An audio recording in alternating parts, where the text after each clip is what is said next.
राम मंदिर हा विषय आला की देशात राजकारण तापतं. पण यावेळी वाद मंदिराच्या उभारणीचा नाही, तर मंदिरात आलेल्या देणग्यांचा आहे.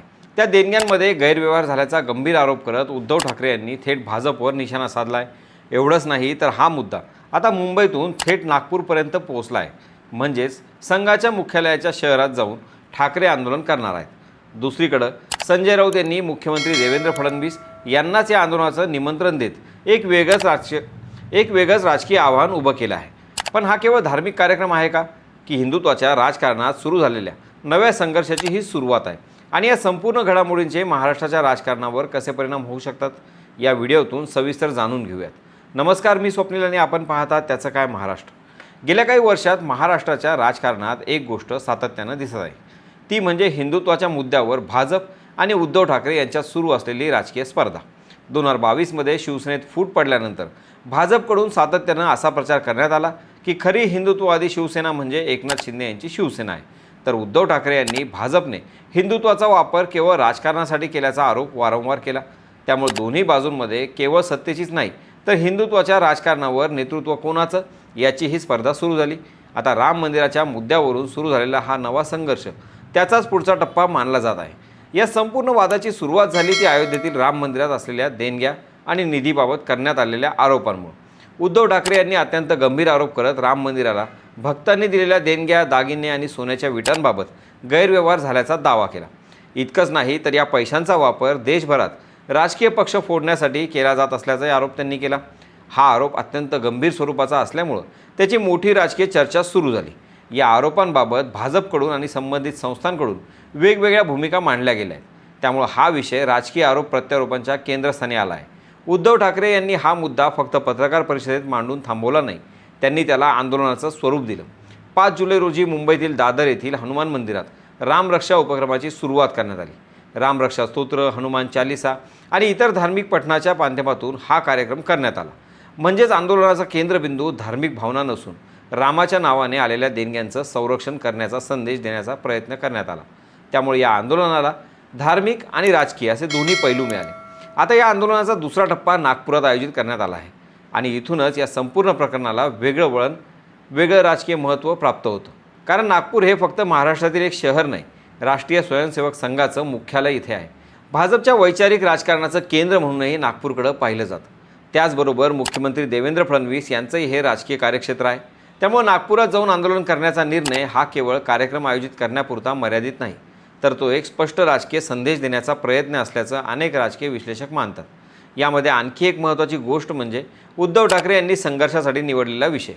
काही वर्षापूर्वी भाजप सातत्यानं उद्धव ठाकरे यांच्यावर हिंदुत्व सोडल्याचा आरोप करत होतं. महाविकास आघाडी स्थापन केल्यानंतर काँग्रेस आणि राष्ट्रवादीसोबत गेल्यामुळं ठाकरे यांच्या हिंदुत्वावर प्रश्न उपस्थित करण्यात आले. मात्र आता उद्धव ठाकरे स्वतः राम मंदिराचा मुद्दा हातात घेत आहेत. त्यामुळं भाजपवर प्रतिहल्ला करण्यासाठी त्यांनी याच हिंदुत्वाच्या मैदानाची निवड केली आहे, जिथे भाजप स्वतःला सर्वात मजबूत समजतो. यामध्ये आणखी एक राजकीय रणनीती दिसून येते. कारण विरोधी पक्षानं सरकारवर भ्रष्टाचाराचे आरोप करणं ही नवी गोष्ट नाही, पण जेव्हा आरोप थेट राम मंदिरासारख्या भावनिक विषयाशी जोडले जातात तेव्हा त्याचं राजकीय वजन वाढतं. सामान्य राम भक्तांच्या भावना, मंदिरात दिलेली देणगी आणि त्या देणगीचा वापर यासारखे मुद्दे जनतेपर्यंत पटकन पोहोचतात. त्यामुळे उद्धव ठाकरे यांनी केवळ आर्थिक गैरव्यवहाराचा मुद्दा मांडलेला नाही, तर तो नैतिक आणि भावनिक पातळीवरही मांडण्याचा प्रयत्न केला आहे. दरम्यान भाजपसाठीही ही परिस्थिती तितकीच महत्त्वाची आहे.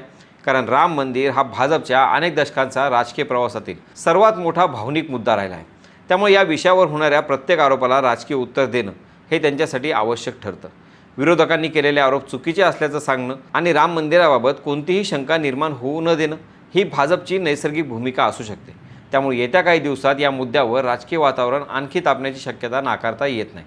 आणि या सगळ्या घडामोडींमध्ये अचानक एक अशी चाल खेळली जाते ज्यामुळं हा वाद केवळ आंदोलनापुरता राहत नाही.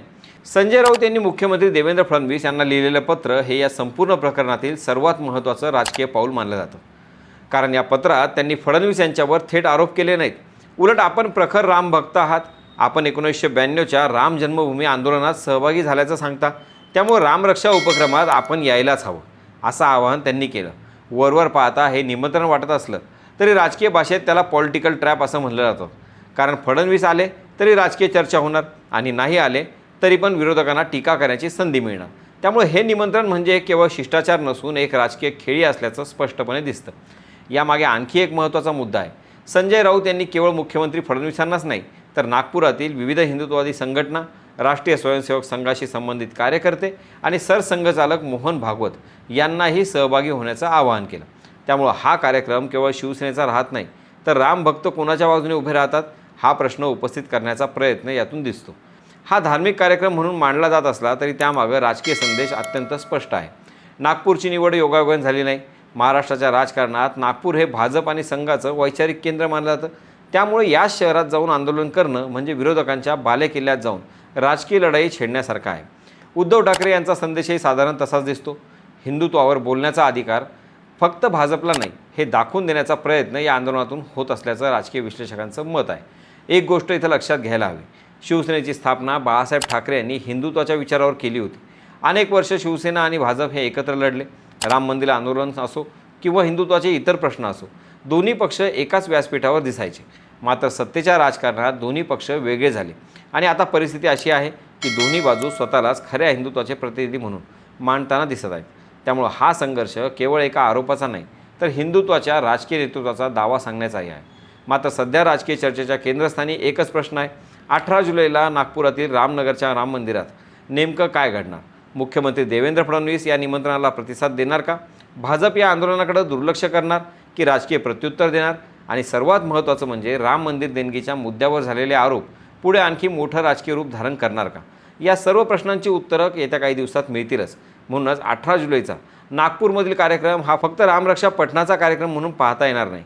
त्या दिवशी कोण उपस्थित राहतं, कोण अनुपस्थित राहतं, कोण काय बोलतं आणि त्यानंतर कोणतं राजकीय कथानक तयार होतं यावर पुढील काही आठवड्यांचं महाराष्ट्राचं राजकारण बरंचसं अवलंबून असू शकतं. उद्धव ठाकरे यांनी नागपुरातून सुरू केलेले रामरक्षा आंदोलन हा धार्मिक मुद्दा आहे की राजकीय रणनीती? कमेंटमध्ये नक्की सांगा. बाकी राजकारणाच्या आखाड्यात आपली नजर कायम असणारच आहे. तेव्हा कुठेही जाऊ नका, पाहत राहा, सबस्क्राईब करा. त्याचं काय महाराष्ट्र.